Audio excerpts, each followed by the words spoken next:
asalaamaaleykum wa rahmatullah mbokku internetu Dakarois 221 dal leen ak jàmm ci seen émission le coin des activistes 4e numéro bi ñu koy amal tey samedi di dalal ci suñu émission bi Pape Abdoulaye Wade nga xamante ne xam nañ ko ci activisme nekk coordonnateur ci mouvement bii nii di taxawu sa gox tey moom lañ dalal ci coin des activistes Pape laay ñu bàyyi la nga nuyoog internetu Dakarois 221. waaw salaamaaleykum mbokku internet bi yëpp bu appartement 221 donc maa ngi leen di nuyu di la nuyu yow Pape Moussa di nuyu bépp doomu Wakam bu may seetaan tey maa ngi lay nuyu di la sant di la gërëm di rafetlu sa invitation bi. jaajëf Papa Laye comme ni ñu ko xamee jotaay bii ni jotaayu activiste yi la képp koo xamante ne yaa ngi yëngu ci ay domaines Papa Laye ñu gis ne fi mu toll nii l'actualité ci àdduna ak Sénégal moom mooy mbas mi nga xamante ne daanu na ci kaw àdduna bi yëpp alors boobu épidémie nekk léegi pandémie di Covid-19 gis nga bi mu yegsee Sénégal autorités sénégalaises yi ni ñu ko jëlee à bras le corps sur plusieurs fronts sanitaires économique social boo doon analyser de manière globale tey ñi nga xamante ne noonu la président Macky Sall ak équipe bi nga xamante ne moom mooy gérer Covid-19 bi ban appréciation nga am ci ni ñu koy gérer actuellement. waaw loolu day si sabar tontu parce que tey boo xoolee feebar bi avant muy dugg si dëkk bi nit ñi ñu ngi bàyyi xel feebar bi donc président jug vraiment def si ay matuwaay yu def si ay jéego yu am solo ñu koy rafetlu. donc di gis ni si nit ñi taxawee tamit population Sénégal yëpp ni ñuy bàyyee feebar bi xel di respecter sart yi nga xamante ne moom la ministère yi di wax donc ñu si am mbégte ak jaajëfal ba nga xamante ne tey bépp sénégalais bu nga xamante ne yaa ngi doxee si consigne yooyu feebar bi dina fi mën a jógee incha allah. léegi consignes yi gis nañ couvre-feu gis nañ état d'urgence gis nañ tamit une assistance sociale Mansour Faye ànd ak ñi nga xamante ne ñoom la àndal ci liggéey bi est-ce que gis nga ne lépp mucc na ayib ni ñu ko doxalee am na cohérence am na constance ci xeex mbas mii nii. waaw xam nga liggéey moom buñ ko xësee ba jël dénk ko nit rek ñii dañ si ànd si pàcc bi ne lii jaar na yoon ñii ànd si pàcc bi ne lii jaarul yoon àddina moo tëddee noonu. waaye couvre-feu bi li ñu si mën a wax mooy que ne ñun de si gox bi ñu dëkkee. gis nañ ne muy Wakam depuis couvre-feu bi bu mu amee ba tey xam naa première semaine yi rek a métti woon waaye bu mu jàllee dañ ko respecté normal. population yi respecté nañ mesures yi quoi. population yi bi ñu gisee ne carrément heure bi jot na doo gisati kenn si mbedd mi te amuñu sax jotu génn si mbedd mi di taxawaalu. donc mais n'empêche Papa Laye gis nañ ci gox bi nga xamante ne moom nga dëkk muy Wakam ñu gis fa ay cas communautaires yu bari à un moment donné Wakam bu ñu doon wax ci Dakar bokkoon na ci épicentre fi nga xamante ne moom mooy pandémie bi loolu naka ngeen ko dundee population Wakam. waaw moom ñun loolu la ñuy xëy di wax chaque jour à tout moment parce que ñun Wakam ñun ñëpp xamante neen te li ñuy jaaxal ci feebar bi mooy que ne chaque jour da ngay dégg ay nombre de cas yoo nga xamante ne yow doo xam kaawu lan la. te ñun Wakam à chaque fois ñi dëkkandool à chaque fois saa boo xëyee yaa ngi leen di gis ñi ngay gis ci chaque jour yaa ngi leen di gis doo gis kenn kuñ ci quarantaine doo gis kenn ku ci am coronavirus te ñuy jàpp ne xëy na bu mbas mi dalee ci dëkk bi am nañ droit ñu ne ñu bu dee taklu ñu ne quartier taklu nañu moytu quartier taklu ñu def ko croix rouge ba nga xamante ne tey ku fa dugg yow feebar bi du la mën a. mais loolu est-ce que du jur stigmatisation aussi. du ñu yàqal dara suñu dund. non c'est-à-dire ñu ne waa gox bi am nañ ko est-ce que duñ am nuñ leen di xoolee ba tax. xam nga tey bu ñu toogee déclaré ay 32 cas Wakam tey am na ñu nga xamante ne ñu ngi dëkk Wakam dem di liggéey ci ay entreprise ñooñu ñëpp tey dañ leen arrêté majeure partie bi yëpp liggéeyatuñu. ñi nga xamante ne ñoo dëkk Wakam bu ñu demee feneen di liggéey dañ leen di arrêté. Loolu doy na waar gis nga la c'est-à-dire stigmatisation yooyu noonu. est-ce que posé wul préjudice aussi. xam nga loolu yooyu yëpp tey am na ñu ci bëri ñoo xamante ne seen i liggéey yàqu na tey ñu ngi toog dematuñu dikkatuñu. maanaam seen bërëbu liggéeykaay ci boppam ñoo ne leen nañ arrêté ndax Wakam lañ dëkk. parce que Wakam lañ dëkk. loolu garaaw na de. te loolu ba tey mu ngi ci dëkk bi am na ñoo xam. ba léegi nii ñu ngi continuer di def boobu stigmatisation. ñu ngi toog am nañ ci ay hôtesse de l'air am nañ ci ñeneen ak ñeneen ñu nga xamante ne tey ba tey ñu ngi toog dematuñu yëgatuñu defatuñ dara. ndax daal Wakam ngeen dëkk ndax Wakam lañ dëkk feebar bi mu ngi Wakam. ah mais loolu doy na waar de en tout cas fii nii de 221 am na waa Wakam mais ñi ngi ñëw c'est-à-dire stigmatisation boobu noonu est-ce que jarul woon ngeen def une organisation parce que état bi tamit am na lu mu teg ci fànn ñi nga xamante ne moom mooy ñi liggéey que ni mënuñoo jékki-jékki di arrêter contrat wala genre interdire nañ loolu noonu yëpp ci cadre état d'urgence beeg loi d'habilitation bi maintenant loolu pourquoi jëloo leen à bras le corps organiser wu pour xeex loolu noonu parce que tamit day doy waar ndax Wakam laa dëkk rek que ne sa liggéey arrêté noonu tamit yéeme na. waaw xam nga dama toog sax un jour may waxtaan ak sama benn xarit mu ne ma ñun fi ñu doon liggéey suñu bureau saa ñu wàccee dañuy def cotisation pour jënd añ pour añ mais nee na ma depuis feebar bi bu mu duggee ba tey nangootuñu sax ma jël cotisation pour joxe ko pour añ. parce que dañ ma éloigné. nga xam ne loolu doy na waar. waaw yéeme na lool. mais ci biir gox bi Wakam. ñun dem nañu Dakar waa 221 dem nañu gis le maire Samba Bathily Diallo gis ko tamit sur le terrain muy wàcc malgré danger bi te laaj nañ ko sax danger risque boobu muy jël di wàcc sur le terrain di xeex mbas mi dem nañ ba gisal suñu bopp ñun gis ne jël na ceeb diwlin mboq sax gis naa ko fan li ma gisul fenn pour assister socialement ñi nga xamante ne ñoom ñooy population boobu xaarul état. avant aide état di ñëw moom jël na ci budget municipal bi pour taxawu askan bi te ñu gis nga koy sànni xeer saa su ne naka nga jàngatee moom ni mu xeexee mbas mi. waaw xëy na da ngeen jàpp sànni xeer rek xëy na moom mooy jiite commune bi moom maire. bu defee loolu xëy na da ko war a def. parce que damay wax ne souvent Macky Sall sax alal ju mu yor di ko joxe alalu sénégalais yi la. alalu askan bi la alalu commune Wakam alalu doomu Wakam la. donc bu génnewee budget ne da ko def si Covid 19 bi daf ko si war a def. te ñun it dafa am beneen taxawaay bu ñu si doon taxaw lu jiitu feebar. parce que ñun tooguñu ba feebar jot rek ñuy jug di liggéey parce que dañuy nekk ay ndaw nekk ay citoyens sénégalais nekk doomi Wakam bëgg Wakam teg si. parce que tey bu ñu ñëwee ba toog fii rek dañu téye flambeau Wakam moo ñu fi indi. donc ñu siy liggéey bu mucc ayib si Covid 19 bi mu wër àddina ba nit ñi di ko jël. dinañ ci ñëw parce que yaa ngi jiite taxaw sa gox dinañ la laaj noo taxawoo sa gox mais balaa ñoo yegg si foofu noonu le maire Samba Bathily Diallo dafa nekk ci commune bu ñu stigmatisé comme ni nga ko waxee Wakam mais ni mu ko xeexee tamit gis nga ne après bi wàññeeku na bu baax a baax son équipe municipale nga xamante ne yéen a ngi leen doon xalab ci ay mbir yu bëri. mais ci mbir mi nii est-ce que jotul ngeen jug nag officiellement ngeen féliciter le maire Samba Bathily parce que liggéey na liggéey bu mucc ayib ci mbir mi. waaw xam nga félicitation moom ku def dara lañ la naan jaajëf. parce que feebar bi moom bu fekkee dafa jug pour xeex ka xeexal ko boppam. Wakam yëpp la ko xeexal. njabootam la ko xeexal. ba ci 28 ñoo xamante ne sax ci équipe municipale lañ bokk nekkoon nañ en contact avec la maladie mettre nañ leen en quarantaine pendant 14 jours. parce que ñun sax gis ne ay famille yoo nga xamante ne dañ leen quarantaine loon te amuñu corona. bëri na mais dama ne feebar bi bu fekkee dafa jug di ko xeexalu ko moom intérêt personnel daf ko xeexal bépp citoyen Wakam waa. kon donc nii après mbas mi moom sa gestion de manière globale. ci foncier ci lépp loo xamante ne mi ngi soxal mbirum Wakam naka nga koy jàngatee après bi mbas mi ñëwee mu taxawaay bii nii est-ce que changé woo de d'appréciation ci moom Bathily. waa xam nga dañuy wax ne du feebar rek a war a jug nga war a jug pour liggéey da nga koy jiital lu jiitu feebar. parce que dama ne dañ ko fal 2014 ba 2020. 2014 ba 2020. ñun dañuy wax souvent que ne nañu wan li nga xamante ne moom la liggéeyal Wakam nañu lii la ñu mën a teg suñu bët ne lii la liggéey waaye dama ne Covid 19 amuñu droit kenn ak ku mu mën a doon muy président muy maire muy député muy ministre amuñu droit de laxu si ginnaaw Covid 19 parce que Covid 19 day jàll leneen day ñëw. daf ko politiser daal nga bëgg a jàpp. yaa wax loolu. mais non laaj man je te pose la question. est-ce que da nga jàpp ne dafa politiser la gestion du Covid 19. waaw xam nga tey ñi fi nekk di politiquer Covid 19 bi bëri na. am na ñu nga xamante ne tey état da leen a jox aide sax ñu bëgg ko jël def ko affaire doo néegu ndey néegu bàjjen te ñun loolu duñ ko nangu ñun tey. non loolu moom amu fa quand même le partage a été équitable. quand même ma ne ñun tey buñ toogee fii di wax dañuy waxal citoyen Wakam yëpp citoyen sénégalais yëpp la ñuy waxal. parce que dañ ne feebar bi bu jugee. nit li nga xamante ne moom nga am yéene pour def ko si na nga ko def te bañ si xaar dara xaar si payab suñu borom. parce que mooy lépp.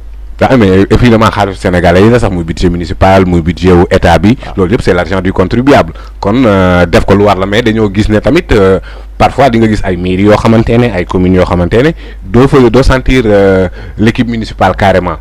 ce qui n'a pas été le cas ci Mermoz Sacré-Cœur mën nañ ko wax ak Barthélémy Diaz mën nañoo wax Samba Bathily Diallo mën nañoo citer tant d'autres yoo xamante ne jël nañ combat bi et mënoon nañ par exemple def ni ñeneen ñi def kenn du leen. seen gox souvent man damay dégg sax ñu naan Barthélémy Diaz diw mais bëri na ay maires yi nga xamante ne tey muy ay Cheikh Dieng docteur Cheikh Dieng maa ngi koy nuyu. docteur Cheikh Dieng bu Guédiawaye kaw. boo xoolee tamit maire comment dire encore mu ngi ci village buur bi. tur bi laay fàtte rek fan yi génn neen télé moom dafa quarantaine commune am dëkkam kër gu nekk mu jox la ravitaillement ak 200 000 xam nga kooku tey bu ne ay njabootam nañu toog dinañ toog. ba ne dund bi nga xamante ne état da ko jël pour jox ko citoyen sénégalais nañ ko jox ñi koy yellool. nañ ko jox ñi nga xamante ne ñoom ñoo ko war a jariñoo parce que dëkk bi métti na métti ba nga xamante ne lu waay yorul bul ko laaj sa morom. mais exemple yi ma jox sax dafa am fu ma orienté docteur Cheikh Dieng keneen ka nga doon waaj a wax xam naa ne effectivement sa gars yi la quoi PDS karimiste est-ce que Papa Laye Wade nekkul un politicien déguisé en activiste di xeex chaque fois li ko arrangé wul. waaw xam nga man yàlla rek a tax may wax docteur Cheikh Dieng xaw ma ko. mais lu bëri dama lay gis sur réseaux sociaux yeeg kii ngay appuyer ses actes quoi.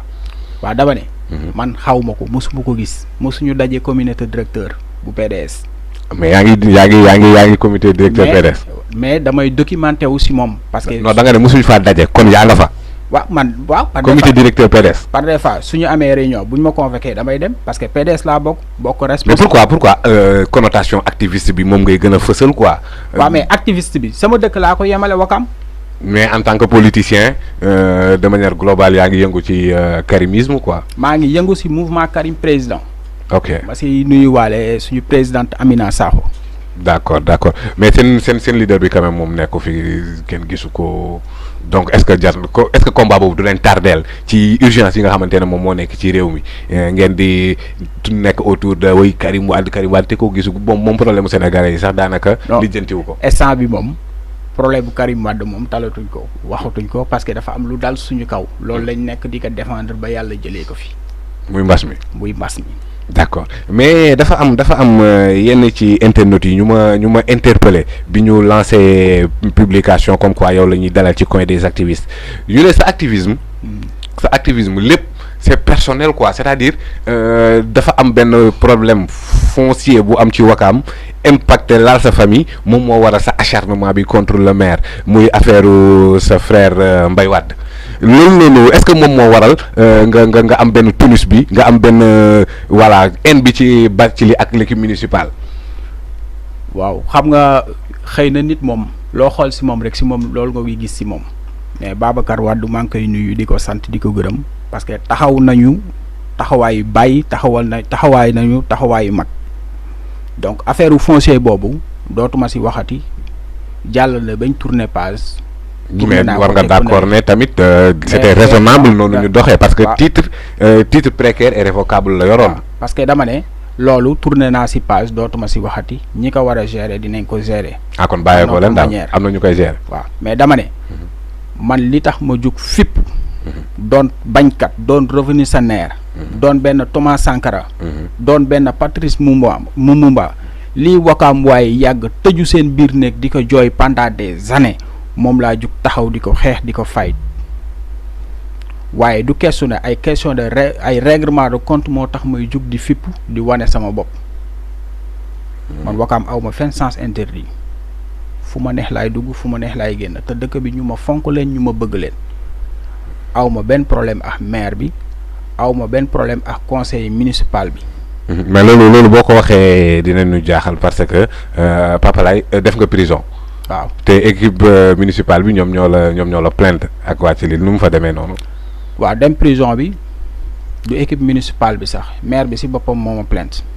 Samba Bathily non conseil mairie bi wala maire bi en personne. maire bi ci boppam en personne moo ma plainte woon yóbbu ma prison. nu mbir yi demee. waaw loolu xam nga wax naa si ay télévision waxaat si. te bëgguma sax di si dellu si parce que daf may. parce que da nga tooñ dafa mel ni da nga tooñ. daf may fàttali yu doy waar daal. mais da nga ñëw di vidéo di def live ci yoo xamante ne amoo ci woon sañ-sañ aussi est-ce que mën nga ñëw wax comme quoi accepter nga def nga sa mea culpa que ni. yaa tooñoon xam nga tey bu ma toogee fii di wax àddina yëpp yaakaar naa ne ñu ngi may seetaan. damay laaj sénégalais yi neen jël témoignage si li may wax. ndax mës neen dégg si sama vidéo ma wax saaga. ndax mas neen dégg si sama. non pas nga saaga. ma wax mais nga filmer foo war te filmer. ma wax menace nit de mort. non loolu. personnellement musuma dégg yu ni mel. mais dama jàpp ne man loolu lañ ma doon toppee tribunal. dañ na ma dama menace de mort. daf ne moom man dama ko menace de mort famem. non est-ce que ba pare amul jumte topp ko di ko saaga te loolu masta am. man de vidéo yi may jot a seetaan moom wax dëgg yàlla gisuma ci yu mel parce que ñun lu ñu nekk xale xam neen bu baax fi ñuy teg suñu tànk loolu lañ ma doon toppee tribunal. damay waxaat. samay avocat bi ñuy taxawee di ma plaidel ñun yoon may nañu. ñu vidéo wax wane mais yoon mayuñu ñuy vidéo personnel nit. yoon mayuñu ñuy jël photo nit di ko poster Facebook. parce que tey xam neen fi ñu war a teg suñu tànk ak fi ñu warut a teg suñuy tànk. donc jaar ci prison bi nag am na tey fu mu ñu yóbbu am na lum ñu apporteel donc loolu lañ ma doon toppee te yàlla leeral na lépp tey. dañ la relaxé wala dañ la condamné. waaw man dañ ma defoon renvoyé de libéré. maanaam tribunal bàyyi na ma. mais du ma xam kañ laay génn parce que duñ ma bàyyi ma génn ci partie civile bi. parce que su may taxaw procès. vraiment macha allah ma ci sant di ci gërëmaale waa Wakaam yëpp. ak waa parti démocratique sénégalais. gis naa ni ñu doon ñëwee di ma taxawu.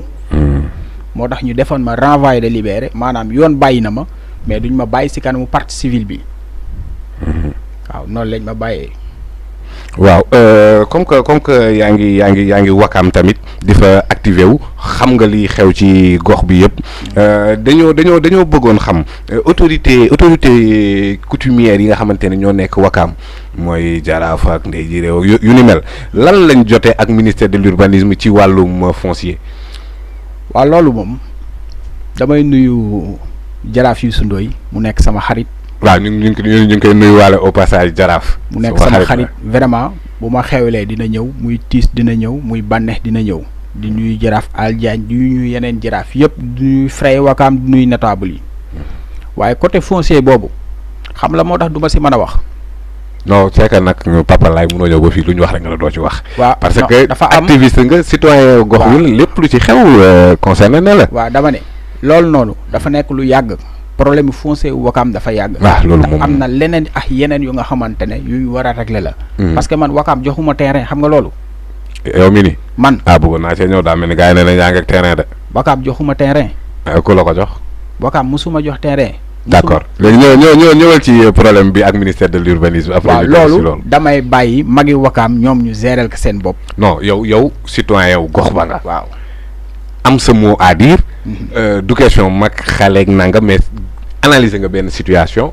mais lan mooy sa position d'autant plus que nga yor mouvement ba pare da ngay taxaw sa gox. donc kon wala fii nii day mel ni da nga daw sa responsabilité quoi. mosuñu daw responsabilité te duñ daw responsabilité. waaw lan mooy position suñu position si wàllu suufu Wakaam. mooy que ne. Wakaam dafa manqué ay infrastructure. dëgg la loolu dëgg la. li fa amoon yëpp président Maître Wade moo ko fa def. à part président Maître Wade amul beneen président bu fa def. yaa ngi politique de ministère de l'urbanisme lu mu jotee ak ñoom Jaraaf Youssou Ndoye. waaw loolu moom laa la wax loolu ñoom Youssou Ndoye dinañ ko régler ñoom ñi ko war a régler dinañ ko régler ñoom. mais cas boobu wax dëgg na yàlla ndaw naa trop pour taxaw si waaye bés bu ma Wakaam oowee pour ma défendre loolu dinaa ko défendre fi ma ko war a. défendre non c'est que yow du Wakaam moom moo lay woo yow yaa autoproclamé wu ne da ngay taxawu sa gox. waaw. da ngay taxawu sa gox kon bul xaar ba problème bu amee Wakaam woola nga non. yow yaa autosaisiru ci benn mbir ñu ngi nekk di si liggéey waaye dama ne. bu parce que xam nga jeunesse Wakaam parfois. bon du ma stigmatiser kenn. mais dañoo réactif surtout ci question foncière. gis nañ ko bi ñuy kii aéroport bi gis nañ fi tamit ngeen dal fi kii wu mbàkk yu fay violemment. te finalement après boo xoolee yéen am tort. xam nga Wakaam tey dafa nekk dëkk ba nga xamante ne dafa xaw a jaxasoo xawul sax dafa jaxasoo. lu ko jaxase. parce que tey ñiy ñëw si yow di la wax ah diw nangam wala xeexal ñu nangam. ñooy wëlbatiku suba dem di la yàq si ay biiri nit. moo tax ma ne la problème foncier boobu nga may wax. comme te ñun dañu am ay kilifa te kilifa yi ñu ngi siy nekk di si daw boobu ba léegi dañuy jël kàddu googu yëpp tegaat ko seen loxo ñoom ñu doxal ko ñuy war a doxal. ñun nag li ñuy dénk ñu war ko dox en tant que jeune dinañ ko doxal. kon bu ma comprendre yow taxaw sa gox bi yëpp mooy dañ lay dénk benn mbir nga taxaw ci ñu bañ la dénk benn mbir nga maandu ci. du loolu. boo ko jàppee noonu xëy na tamit noonu nga xalaatee waaye du taxaw suñu. non d'après ni ma comprendre ci li nga expliqué nga da ngay bàyyi ba affaire moom laa la wax affaire 5007 bu Wakaam. affaire 4407. voilà titre foncier Wakaam yooyu. waaw kay dafa nekk titre yi nga xamante ne. dafa naqaree maîtriser. parce que suuf si dañu dugganteex suufu état. non c'est-à-dire dafa am suufu état ak suufu Wakaam. waaw. loolu nooñu ko mën a expliquer tamit ñu mën ko non c'est-à-dire que domaine national c'est du domaine national. képp ku am titre xam nga foofu tey état moom moo la ko jox. xam nga tey fi nga xamante ne mooy super plateau dafa am lu Wakaam moom ak lu Wakaam moomul est-ce que xam nga loolu. lan la Wakaam moom ak nu mu ko moomee. waaw moom laa lay wax. sama toolu maam sama suufu maam affaire yooyu noonu. Wakaam. Wakaam dafa am lu nga xamante ne lii la Wakaam moom am loo xam ne Wakaam moomu ko waaye ñi nga xamante ne. mooy frais Wakaam yi yàgg nañ dox si wàllum këyit gën ma ko maîtriser fuuf ñoom bés boo leen invité sa plateau dinañ la tojal yax bi wax la nangam ak nangam ak nangam mais man dama ne. en tant que dinaa invité Jaraaf Youssou Ndoye mu tojal ma loolu. ndaw naa trop pour dugal la si domaine yooyu. d'accord amul problème maintenant ndawloo pour lépp loo xamante ne mi ngi concerner la mairie de Wakaam ak ni muy doxee nga jóg dal ci kaw gaa yi yuuxu attaqué ba jiñ maire bi sàcc loolu moom moo foog naa ne foofu nga waroon na gën a mën a ndaw pour mën a parce que tamit te quoi qu'on puisse dire yow. non yow yaa wax sàcc yow yaa wax sàcc. non gis naa ne c'est que loolu dama la gis ci vidéo nga koy accuser de. non loolu c'est passé def na 1 an tey. yàgg na xam nga tourné neen page ñu ngi si leneen. waaw non mais kon donc da nga ma bëgg a dama bu ma comprendre rek kon da nga ko doon jiiñ nii rek quoi dans le vide. déggoo ma ne la passé na dootoo ci ñëwaat. alors que mënoon nga taxaw à chaque fois que nga ne da ngay porter des accusations mais nga fournir ay preuves. ma ne que lii ngay wax fii nga ko teg fii nga ko teg. ma ne émission boobu loolu noonu ngay wax c'est passé tourné leen page ñu ngi si yeneen objectif. est-ce que yow ak maire temps yi gisee woo leen parce que là da nga sedd torop nag. léegi moom da nga sedd quoi. dama sedd quoi waaw dafa mel non c'est-à-dire que boo buñ gisaan Papa Laye dina am tonus wax dénoncer des faits mais bu ñu waxee nga non li concerné wu ma non lii nañ ko bàyyi les passé na la passé xam nga tey man boo ma invité plateau. damay toog ak samay kilifa depuis bi nga waxee man dama toog ak samay kilifa ne dama war a dem plateau toog dañ ma yeb. wax ak man. wax ma lii lii nga war a waxee. non mais bu dee nii nga war a waxee may ma rek. parce que waruma ñëw fii tey bàcc li indiw ma fii. non waxuma la kenn moo la fi andi. xam nga fii tey ki ma fi indi mooy que ne dama war a ñëw pour wax si Wakaam dama war a ñëw wax si sama liggéey bi may liggéey si biir Wakaam. wax sama carrière politique fi ma jaar ba agsi fii tey. loolu dinañ ci yegg si bon moi je pense sax mën nga parce que carrière politique carrière activiste est-ce que du da ngay war a mën a assumer benn que ni bokkuma ci parti politique nii laay taxawee mais yenn saa yi nga wax en tant que citoyen de Wakaam du Sénégal parfois tamit ñu sentir ne dafa am lu lay guider ci suuf quoi comme ni nga waxee nii da ngay dem am ñu la yeb ñooñu lay yeb tamit parfois dañuy amaale seen i idéologie bañ ngay dugg ci yenn yi bañ ngay dériver fenn fi est-ce que Papa Laye c'est un politicien qui s'assume wala koo xamante ne la quel que soit alpha fi nga xamante ne moom mooy metti ci Wakaam wala ci Sénégal moom dina taxaw duut ci baaraam. waa xam nga da nga wax benn wax bu am solo ndax dañ lay yeb yow sax dama yaakaar ne am na ñu lay yeb sa émission. ci naka am na ñoo nga xamante ne tey dinañ bi nga def benn émission ñu oo la conseil la ne la bu ma sañoon de li nga waxee nii nga waxee que nee beneen yoon. loolu dafa bokk si suñuy yar ñun. d'accord ñun Sénégal loolu dafa bokk si suñuy yar waaye dama ne man parti démocratique sénégalais laa bokk ndawal PDS laa ndawal karimiste laa ma yor mouvement Karim président di si liggéey bu am solo si Wakaam ba Wakaam yëpp xam ko reconnaître ko may teewal Karim nag si parti yëpp nekk nag activiste. lan mooy seen objectif ci teewal Karim boobu. si teewal Karim bi. waaw parce que Karim newu fi. waaw Karim new fi waaye ñu ngi. du candidat 2019 naru koo doon 2024. loolu c'est quoi nga la jàpp finalité. loolu nga jàpp. non lan mooy finalité jàppale Karim ci ban fànn parce que Sénégal mbas baa ngi fi. waaw coono jaa ngi fi. waaw pauvreté baa ngi fi. waaw dégguma Karim nañu massa. déggoo personnellement déggoo ko dégguma Karim nañu massa. baax na. non dama lay laaj fan la ko waxee bu dee da nga jàpp ne dafa am. waaw baax na xëy na yow da nga ne déggoo ko waaye ñun dégg nañ ko. non attends fii képp ku fi def déclaration publique. waaw képp ku fi taxaw def communiqué officiel. ñun presse bi jot ko. Karim Wade dégguma lenn lu officiel lu mu ne Sénégal massa ci mbas mi. xëy na dafa jotagul. bi fi mbas mi duggee ba léegi jotagul mu ne ñu massa. ma ne ñun nañ sant yàlla. ah mbas mi réew yi muy jaar yëpp gis nañ nu mu ko def. mais loolu parce que Macky Sall ak nguuram ñoom ñoo taxaw au devant di maîtriser wax nga ko léegi. kon gën dégg nga kon sama wax. kon li président liggéey si dëkk bi ñu ko kay nangul. Macky Sall waaw mais nag. si feebar bi teewut Karim Wade nañu massa comme ni ko Sonko di defee Idi di defee ñu leen di gis ñu taxaw population sénégalaise dëgg koo xamante ne tëdd dowaa nii rek après yéen ngeen topp ci mbedd mi di naan karimiste. waaw mais ñun daal Karim mooy suñu candidat tey. mooy suñu candidature amul parce que élection amul mooy suñu leader. te fu ñu toog oui mais fu ñu toog dinañ ko waxtaanee. mais leader boo xamante ne gisoo ko yéen ci seen bopp gisoo leen ko. waaw déggoo leen ko. déet bul na dégguñu ko. yéen a ngi koy dégg. ñu ngi koy dégg. fan bu yow par exemple bi nga mujjee dégg Karim lan la fan laa kañ la. waaw man su ma bëggee dégganteex moom mooy que ne su ma liggéeyee sama liggéey ba pare dama siy def ay photo bind sama benn texte yónnee ko nekk président lii ak lii laa def mu encouragé ma remercier ma yokk ma ñaax ak jom. jàpp nga ne pare na pour dellu si moom. incha allah. kañ. bés bu ko président Macky Sall ibul bunte yi mu ñëw. non président Macky Sall taxaw na officiellement à travers ses canaux de communication ne moom terewul Karim ñëw.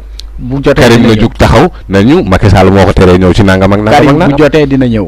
ah ok daa jotagul. bu jotee rek. kon daa jotagul Sénégal waaw kon bu leen di wax gis Macky Sall moom moo ko teree ñëw. nee na dafa jotagul président Karim Meïssa Wade su jotee Sénégal dinañ ko gis te bés bu tegee tànkam Sénégal dinañ xam ne ñu ngi rëccu lu mu dama toog dawaa ay at. te mënuñ dugg si réew non ñun mënuñ ko rëccu parce que kenn téyewu ko fa moom moo fa téye boppam. ñun ñu ngi koy rëccu kon moom moo leen taxawul ci moment bi ngeen ko soxlaa. bu leen wax ne Karim moo téye boppam dowa non attends. Karim dina nekk citoyen sénégalais nekk doomu président Abdoulaye Wade bàyyam liggéey lu muy liggéey yëpp si biir Sénégal. en 12 ans mu def lu muy def si dëkk bi yëpp. Abdoulaye Wade xoolal dama bëgg ñu comprendre te bu baax Karim Wade bu ñëwul Sénégal. waaw moment bii nii am na communication ay canaux de communication yu mën a waxee ak sénégalais yi Facebook live mu ngi fi vidéo ya lu nekk ngi fi mais sentiruñ Karim Wade ci benn coono sénégalais yàkkamti quoi mu xëy def vidéo wala mu non du question yàkkamti c'est-à-dire boo ne homme politique nga boo ne da nga bëgg a taxaw sa askan nekk ci coono Covid 19 def fi ay mort ci Sénégal dégguñu sax sigil leen digaale seen way dawal wi c'est-à-dire que yéen boo leen ci toppee di dem ak a ñëw man daf may jaaxal franchement. ñun de sincèrement ñun en tant que des leaders yu am ay base ay nit wóolu leen di leen topp pourquoi ngeen mën a jël seen avenir politique hypothéqué ko koo xamante ne mi ngi tëdd doigt di quand même. Karim da nga jàpp ne dafay tëdd di nelaw di yeewu. lan lay def pour Sénégal lan lay def pour Sénégal. lu muy def Sénégal lu muy def pour Sénégal bés bu ñëwee Sénégalais yi dinañ ko xam. waaw. d'accord kon dañuy xaar ba mu ñëw. Sénégalais yi xam lu muy def pour Sénégal. d'accord mbokk internet yi ñu ngi leen di fàttali ne ñu ngi dalal Abdoulaye Wade di njiitu mouvement taxawu sa gox moom lañ dalal ci coin des activistes Abdoulaye Wade bi ma nee sama benn xarit Abdoulaye Wade laa daal dafa ban Abdoulaye Wade est-ce que tur bi xaw la jox benn njaxlaf ci activisme.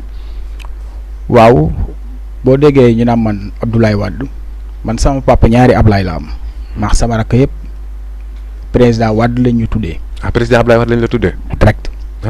dama siy lancé waale appel di wax ne bëgg naa gis président Maître Wade toog ak moom. boobu ba léegi bi ma génnee prison ba léegi maa ngi topp sama audience di si daw. est-ce que mi ngi Sénégal sax nekku fii ne daa mel ni moom fu mu nekk moom it dégguñu ko mën a ñu masale ci mbas mi dëkk bi. mu ngi si dëkk bi. mu ngi si dëkk bi. président Wade kilifa la mag la. waaw mu ngi toog di ko warmal bu baax. suñu kilifa boobu président Abdoulaye Wade. mais laay taxawu sa gox tey mbas mi gis nga ni mu daanoo ci kaw Sénégal yan acte ngeen def pour taxawu seen gox Wakaam wala feneen ci Sénégal yan actes yu concret yoo xamante ne mën nga ko teg suñu ci table bi ne lii yéen en tant que mouvement yéen a ko def pour servir la communauté dans le cadre de la lutte contre le Covid-19. waaw laaj nga ma question bu ma neex boo xamante ne dama si sawar a tontu trop mooy que ne bi may taxawal mouvement taxaw suñu gox dama si àndax ay xale yu ndaw yu nga xamante ne ñii ay 13 ans lañ am ñii ay 15 ans ku si gën a mag 17 ans fa la sa AGM donc ma doon def ay journée de nettoyage di nettoyer canal yi di nettoyer biir koñ yi bu daa taw bu am fu buusee sax damay wàcc ak sama équipe déboucher ko pour ndox mi mën a jàll. di nettoyer biir dëkk bi di def ay actes yi nga xamante ne ay actes nobles la di sensibiliser donc tooguma ba feebar jug rek may jug di daw di dugg ci dëkk bi dañ ma fekk ci benn liggéey bu nga xamante ne dama ko xam lool miin ko ma copier nag ci ministre Abdoul Fafana. Karim Fafana. Abdoul Karim Fafana. mu nekk jàmbaar lool ma copier ci moom de trop ci liggéey bu muy liggéey. fan ci au niveau communautaire. lépp wàllu urbanisme wàllu nu muy defaree dëkk bi ci lépp daal ma koy xool di ko rey. ba mu nekk sama référence dank na nag bokkuñu parti. bokkuñu fi ñu féete waaye dafa nekk nit ko nga xamante ne. c'est que bii moom Karim dina la ci mere trop quoi nga jël waa affaire ne mooy sa référence. waaw ma ne dama ne. wax nit wax mbaaxayam du wàññi dara sa mbaax. dëgg la te ku jëf di nga dégg waaw góor te Abdoul Fafana dafa jëf. ma ko siy lancé appel di ko wax ne am nga benn jeune bu nga xamante ne mu ngi Wakaam nekk citoyen sénégalais di liggéey te bëgg naa nag mu ñëw seet si ñu. fële ci Wakaam. mu ñëw seet si ñu Wakaam. mais c'est que moom ak sa gars yi dañoo neexoowul trop nag. man neexoo naa ak man parce que lu muy def. bëgg naa ko ànd naa si ñoom jaraaf ak ñooñu xam naa ñooñu lay daw. waaw dama ne man ministre Abdoul Fafana man si liggéey bi ma nekk di si liggéey. neexoo naa ak man te ànd naa ci ak moom parce que gis nañ nu mu def Ndakaaru Njaay jël Jóob. te dama ne président bu jaar Sénégal mën na liggéey ak moom bu fekkee ni mu ngi ci dynamique bi mu nekk donc taxaw suñu gox nag dama ci nekk di ci liggéey yàgg ci terrain bi trop sax di daw. depuis kañ. yàgg na. est-ce que mën nañoo xam sa jaar-jaar ci fànn boobu noonu. waaw sama jaar-jaar xam nga nit moom boo xëyee di nekk ci mbir rek. di nga ci dégg façon découragement bu nekk. dëgg la lu tax muy def lii lu tax muy dugg ci lu tax mu bàyyi liggéeyam topp ci lii. lii du ci am ndam. xam nga ma gëm li ma gëm rek ànd see xale yi mag ñi di ma ci ñaanal imaam yi Wakaam yi di ma ci ñaanal kilifa yi Wakaam yi di ma ci ñaanal may góorgóorlu di avancer di progresser ba tey loolu moo tax tey yàlla indi ma fii ma agsi tey. mais di la fàttali ne internautes yi tamit mën nañuy réagir ci page Facebook bi am na ku posé question sax Amadou Makhtar Cissé nee na lan la Karim Wade di xaar pour ñëw xam naa boo jógee foofu noonu rek di nga ko tontu quoi parce que moom dafa bëgg a xam kañ la Karim Wade di ñëw moom Amadou Makhtar Cissé ñu ngi koy nuyuwaale acca bi su nga continuer. waaw ma tontu Amadou Makhtar Cissé moomu. donc di ko xamal ne président Karim Wade moo leen gën a yàkkamti pour teg Sénégal tànkam comme li ma leen waxoon sànq rek bés bu jotee incha allah dina ñëw. mais mënoo teg dara ci loxoom quoi moom. te moom mënuma ko wax ne que Karim suba lay ñëw man bu doon sama sago. balaa tabaski Karim fii lay tabaskee. mais Aliou Gningue tamit mu ngi ñuy jox benn information comme quoi Karim def na benn déclaration ci Covid-19 bi bon jotuñu ko mais apparemment d'après Aliou Gningue mi nga xamante ni mu ngi ñuy suivre en direct aussi mais ba léegi ci sa jaar-jaar ak ñi nga xamante ne bilan bi ngeen def. ci taxaw sa gox. taxaw suñu gox bi biñ fi nekkee ci liggéey boobu di ci liggéey tey ba mbas bi ñëw dal suñu kaw. mu ànd si benn équipe bu nga xamante ne équipe bu dynamique la. ci mbas mi ma siy gërëm El Hadj Mandoy El Hadj mu nekk sama frère sama xarit ak Abdourahmane ak ñeneen ñi nga xam ne tey mënuma tudd ñëpp donc ñu dem xam nga yor suñu këla di ket di ut ay aide ku am sa 100 francs jox ñu ku am sa 1000 francs jox ñu ñuy jënd ay robinet ut ay bouteille jënd fer defar ko mu nekk benn genre étagère am bidon ñu def si suuf pan utal la gel de main saabu eau de javel madaar koñ bu nekk ñu teg fa benn di sensibiliser donc bi ko commune bi gisee awlu ma ne ma dañu gis sa liggéey bi ngay liggéey si dëkk bi ñu rafetlu ko ma ne kon feebar moo jug heure guerre du heure guerre dañ koy teg ne le ñu dem ànd ak ñoom wan leen liggéey bi ñuy liggéey ngeen teg arme yi ñu teg lépp dem jox leen expérience bi ñu yàlla may tuuti si ñun war na leen ne liggéey bi nii ngeen koy liggéey ak placement yi fii ngeen koy defee ak fii biñ pare mu waraat leen ginnaaw nekkaat sur le terrain di liggéey sama liggéey te tey may jàpp ne Wakaam yëpp ñu ngi may seet. ba léegi yéen a ngi ci wala.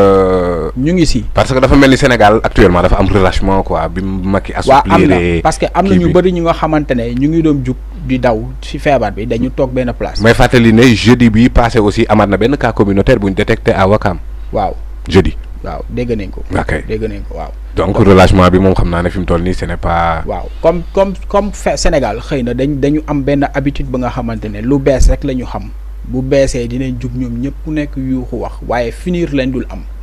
waaye ñun xëy na moo tax sax ñu xaw a taxaw tuuti parce que li ñu doon jëndee feer yi xaalis bi dafa jeex takk amatuñ ko.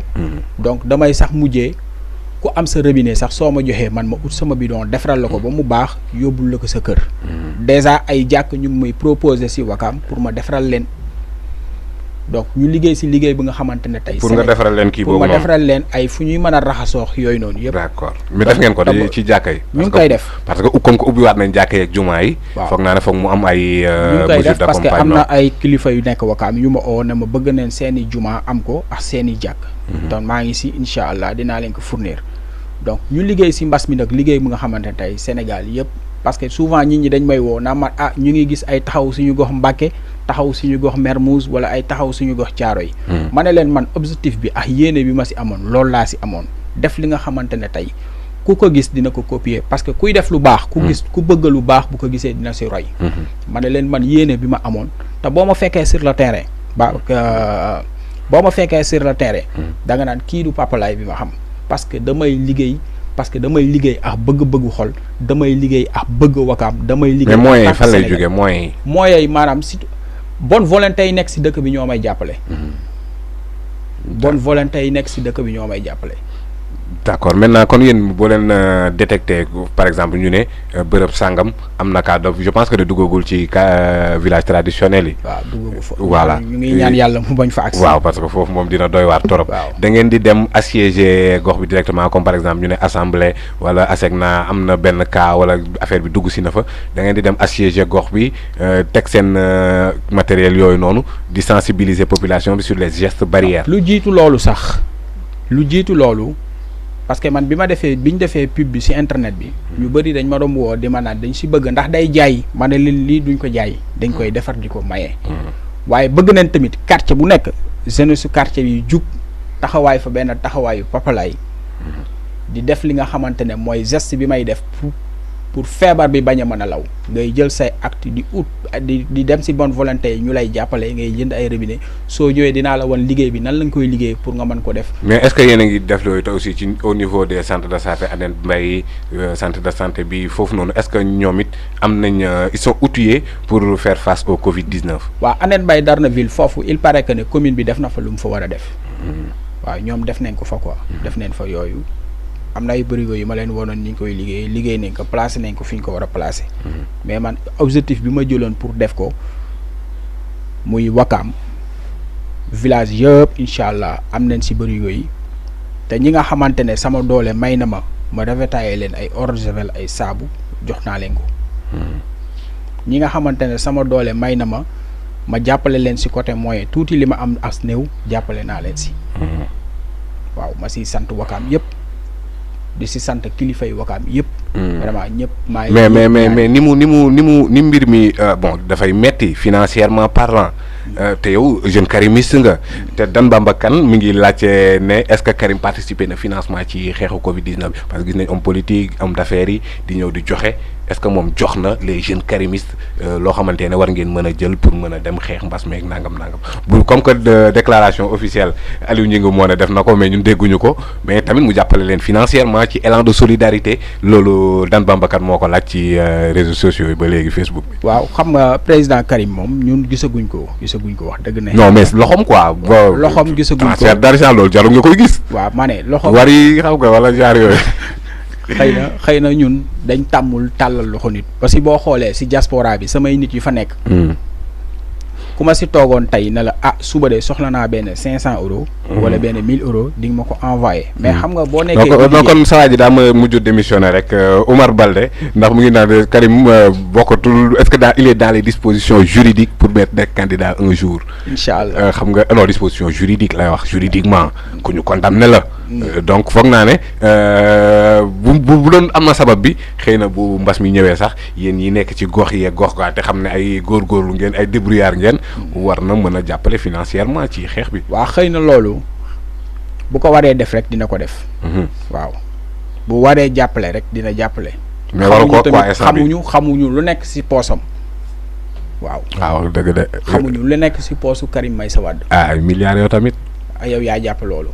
ak CREI waaye Amine tamit ak waa CREI. waaw dama ne ñun xamuñu lu nekk si poosam waaye bu waree jàppale rek dina jàppale.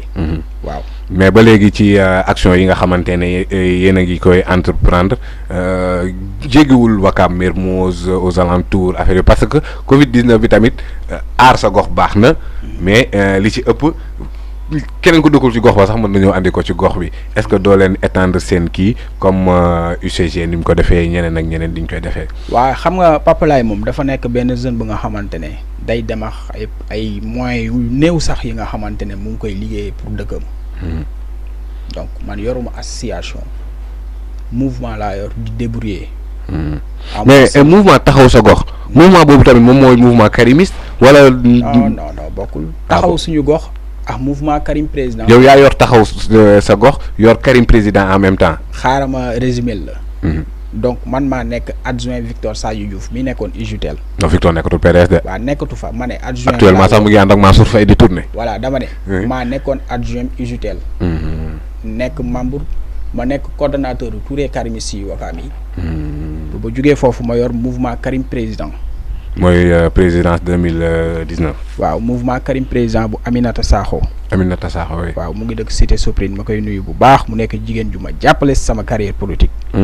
beneen bi ma ñëwaat yoroon beneen mouvement bu ñuy wax taxaw suñu gox. bu Soya Diagne mi ngi laajte est-ce que dina am collaboration entre yéen les karimistes. ñu xam naa génération du concret ak PDS authentique yi quoi. magu PDS ñi nga xamante ne ñoo yore les rênes du parti depuis 74 est-ce que mu ngi am symbiose ngeen di liggéey ensemble yi déggoo ngeen quoi. waaw man bépp magu parti démocrate sénégalais bu nekk Ouakam dinaa yëkkati sama dàll. est-ce que amati na fa sax. dinaa yëkkati sama dàll dem seeti la ku si mel ni sama papa Mbaye Diop ma koy nuyu di ko ñaanal yàlla may ko wér. mag ñooñu ak sama baay ñoo indi woon. sama papa Mbaye Kandji ñoom ñoo indi woon président maître Wade Ouakam li ma lay wax yàgg na moo jiitu sama dund. mais mag boobu rek a fi des tey di fi dund muy papa Mbaye Diop ma koy ñaanal yàlla gudd fan ak wér gu yaram saa yu ma amee temps dinaa dem seeti ko mu ñaax ma si politique conseiller ma waaye dama ne magu parti démocrate sénégalais. waaw ñoom Babacar Gueye ñoom. dama leen bëgg dama leen authentique yooyu quoi. waaw dama leen bëgg a lancer benn appel. ma leen di xamal ne.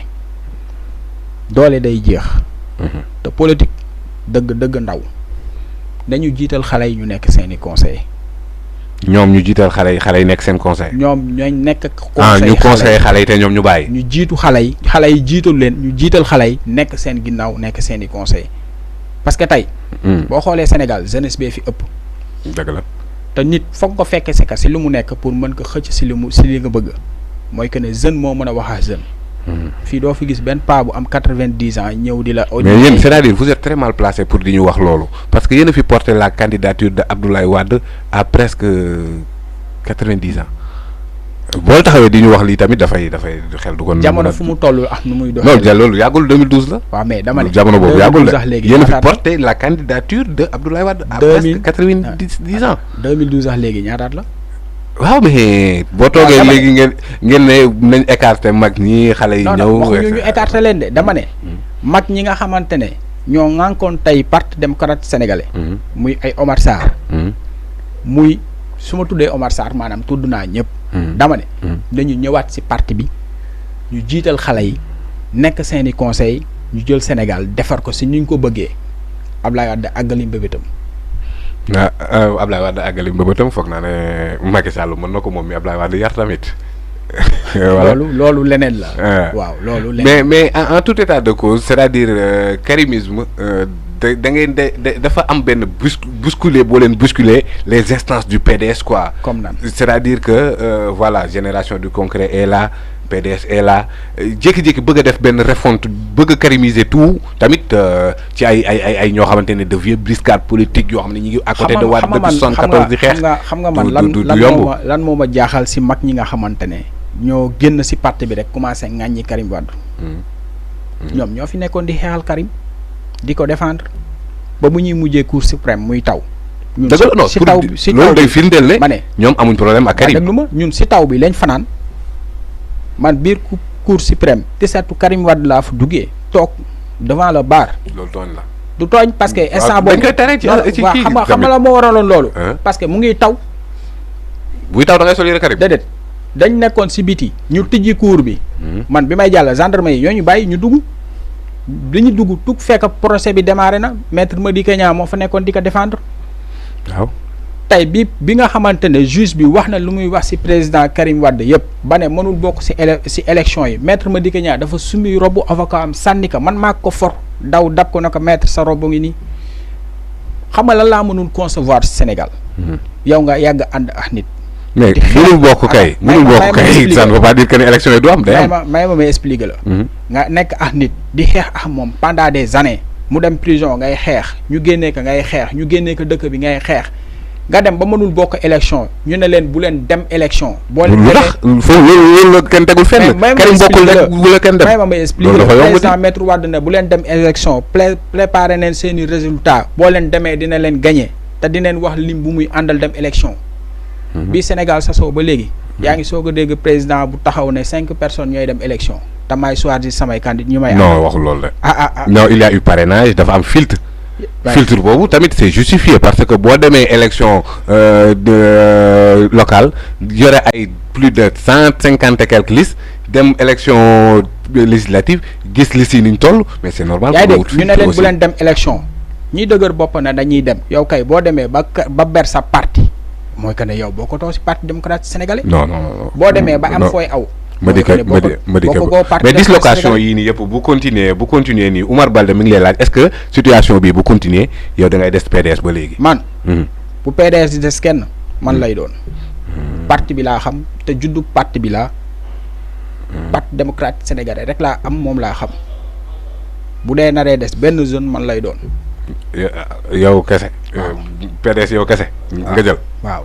d'accord kon loolu xam nañ ne ay conviction yu dëgër la mais empêché wul aussi que nga am ambition politique. waaw bëgg nga jiite Wakam moom voilà.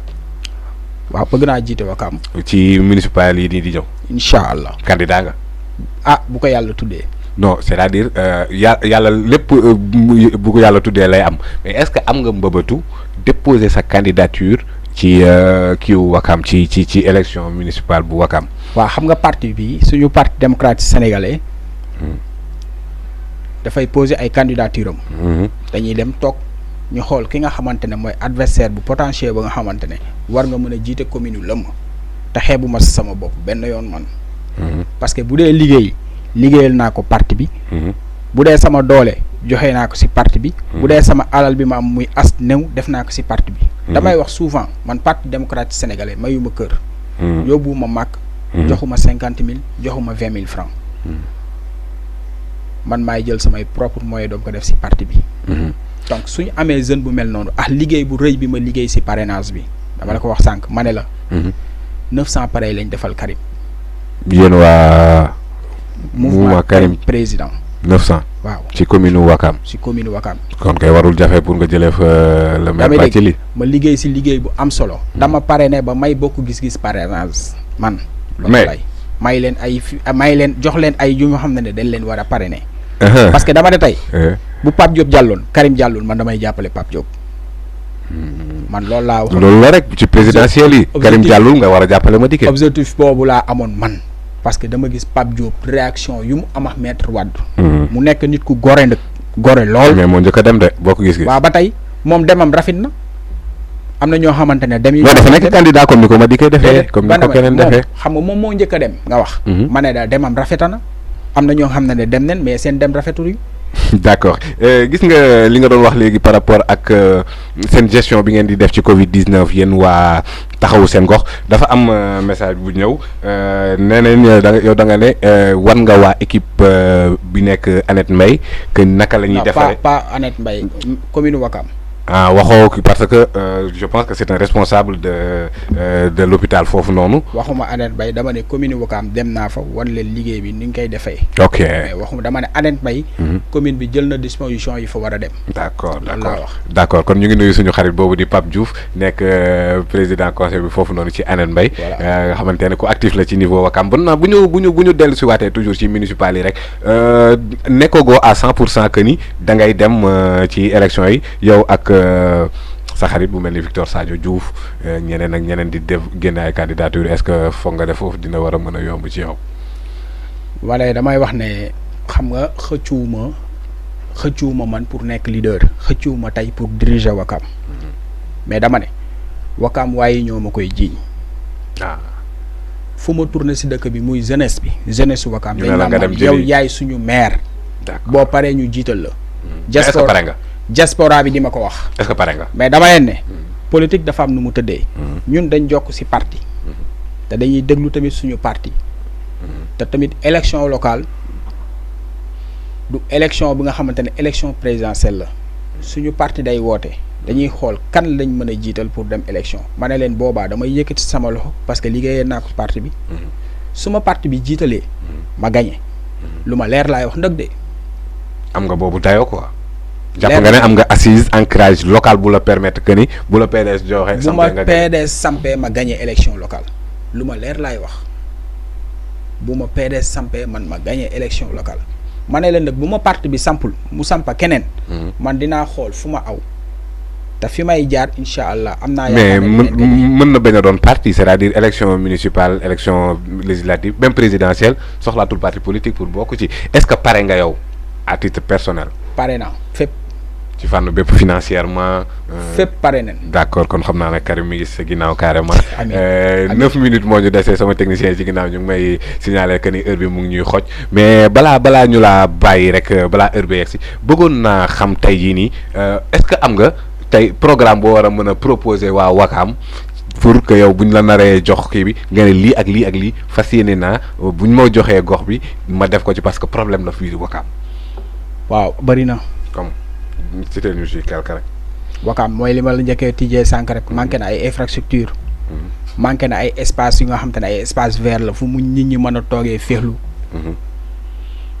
Ouakam salte na benn salte bi nga xamante ne kenn xamul lan la. Ouakam dafa nekk benn carrefour bu nga xamante ne dugg ak génn bi kenn mënul xam lan la. bëri na li nga xamante ne xam nga tey boo fi toogee di wax sax dañuy sàcc say programme am na loo nga. non bu dee askan bi moo la tax a jóg. ku même bu maire bi sàccee sa programme sax na ko doxal pour gox bi jëm kanam. taxawu sa gox bul na maire mën ni moom laay waxal. non dama la même bu dee ku ko mënti jël. yow na tey ji nga am programme bu baax. xam nga problème am Ouakam yëpp lan la. waaw Ouakam dafa nekk dëkku football. football. USO. pas USO nawetaan. USO ak leneen centre de formation yi ñu ngi fa ñu ngi ñëw di installer. mais dama ne Ouakam dafa manqué infrastructure maanaam stade fu ñu ñuy war a footballee. infrastructure sportive quoi. ngoog amu fa.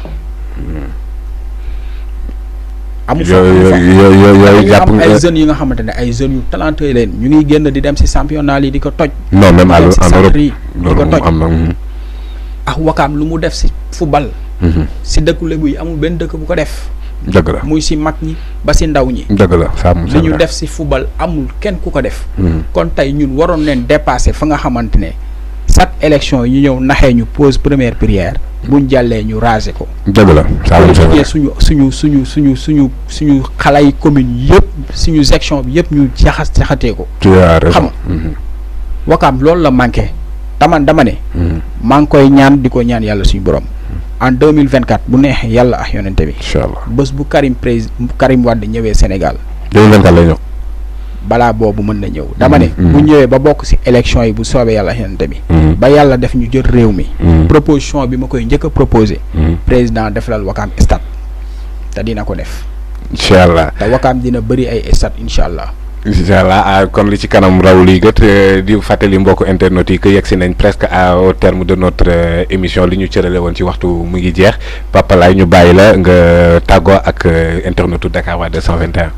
waaw tàggoo bi tàggub sant la rek di gërëm képp ku nga xamante ne yaa ngi doon suivre émission bi muy diaspora bi muy wakaam gi ma jóge muy jeunesse wakaam yëpp ma si sant Mass bu Jaraaf Youssou Ndoye El Hadj Mandoy vraiment di nuyu sama benn paa boo nga xamante ne ku ma bëgg la saa bu ma gisee si plateau télé day jubilé muy Pape Balla Cissé vraiment mu nekk paa bu nga xamante ne ku